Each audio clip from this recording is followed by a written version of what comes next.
Hello everyone and welcome back to this channel, and today I'm going to walk you through how to offer social media management on Fiverr. The first thing you need to do is specialize.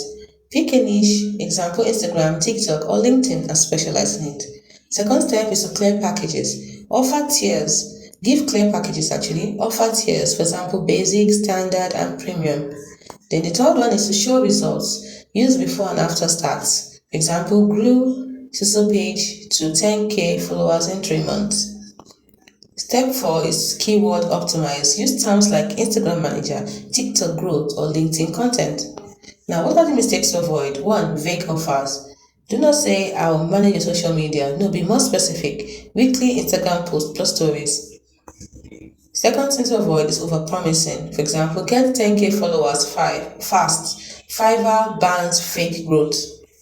Third step is to ignore is third mistake you make is ignoring analytics. Always check your analytics, track performance to upsell. For example, your engagement rose 20%, try ads next. Always check analytics to tell you what to do next. The next step, slow communication.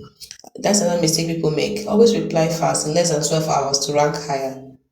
Now here's a pro tip. Offer a free audit in your gig description to attract clients. For example, I will manage your Instagram and post daily for 30 days. Growth guaranteed. This is an example of a title you can use. So stand out by showing your expertise and the results. Hope you found this video helpful.